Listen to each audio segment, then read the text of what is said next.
تو جہاں کے آقا جناب محمد مصطفیٰ صلی اللہ تعالیٰ علیہ وآلہ وسلم نے ارشاد فرمایا، جس نے لا الہ الا اللہ الحلیم الکریم سبحان اللہ رب السماوات السبع ورب العرش العظیم 3 مرتبہ پڑھا تو اس نے گویا شب قدر حاصل کر لی۔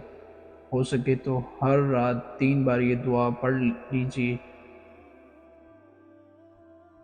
اللہ عز و جل کی رضا کے خواہش مند جو ہیں، ہو سکے تو سارا ہی سال ہر رات اہتمام کے ساتھ کچھ نہ کچھ نیک عمل کر لینا چاہیے کہ نہ جانے کب شب قدر ہو جائے۔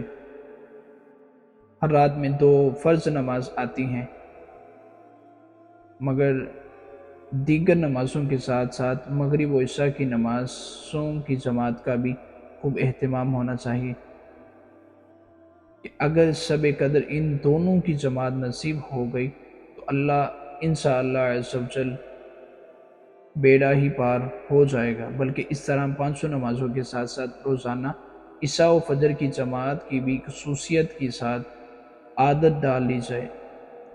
2 فرامین مصطفیٰ صلی اللہ تعالیٰ علیہ وآلہ وسلم عرض کرتا ہوں،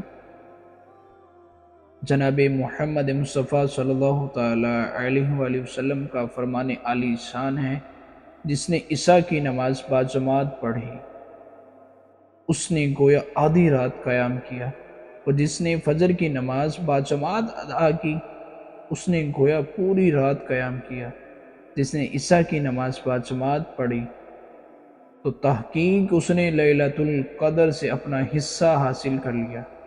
اللہ عز و جل کی رحمت کے امیدوارو، اے مسلمانوں کی جماعت، اگر تم سال یہی عبادت جماعت اگر تمام سال یہی عادت جماعت رہی تو شب قدر میں بھی ان دونوں نمازوں کی جماعت انشاءاللہ نصیب ہو جائے گی، اور رات بھر سونے کے باوجود اللہ نے چاہا تو انشاءاللہ روزانہ کی طرح شب قدر بھی گویا ساری رات کی عبادت کرنے والا قرار پائے گا۔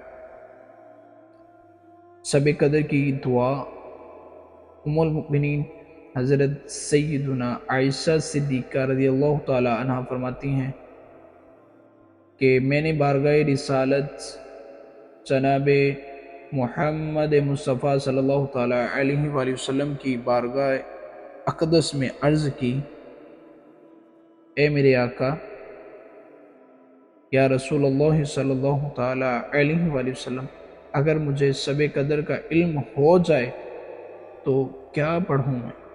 فرمایا اس طرح دعا مانگو، اللہم انکا عفو کریم تحب العفو فاعف عنی، اللہم انکا عفو کریم تحب العفو فاعف عنی، یعنی اے اللہ عز و جل، بے شک تو معاف فرمانے والا ہے اور معافی دینا پسند کرتا ہے، لہٰذا مجھے معاف فرما دے۔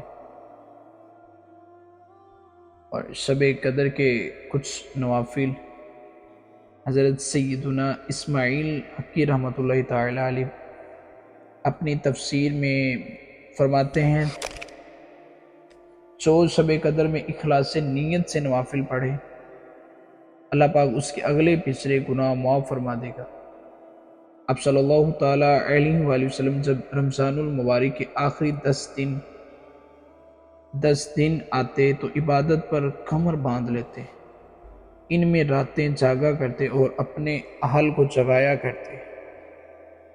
حضرت سیدنا اسماعیل حقی رحمۃ اللہ تعالی علیہ نقل کرتے ہیں کہ اللہ کے نیک بندے اس عشرے کی ہر رات میں 2 رکعت نفل شب قدر کی نیت سے پڑھا کرتے، اور بعض اکابر سے منقول ہے کہ جو ہر رات 10 آیات اس نیت سے پڑھ لے تو اس کی برکت اور ثواب سے محروم نہ ہوگا۔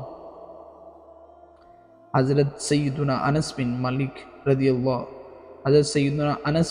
رضی اللہ تعالیٰ عنہ فرماتے ہیں، ایک بار جب رمضان شریف تشریف لایا تو حضور صلی اللہ تعالیٰ علیہ وآلہ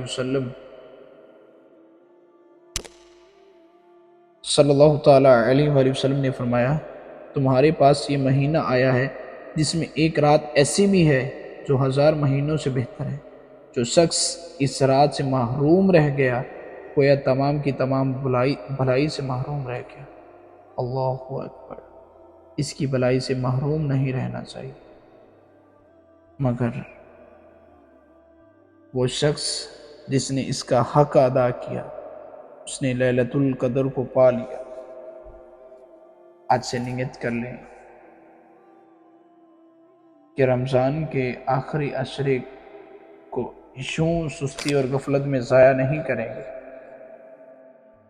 جتنا وقت سستی اور غفلت میں گزارنا تھا گزر گیا۔ آج سے نیت کر لیجئے، بلکہ کچھ ایام باقی ہیں تآخرات آنے میں، تو نیت کیجئے کہ اللہ عز و جل کی خوشنودی کے لیے، اللہ عز و جل کو راضی کرنے کے لیے راتوں کو قیام، دن میں سجدے کرتے رہیں۔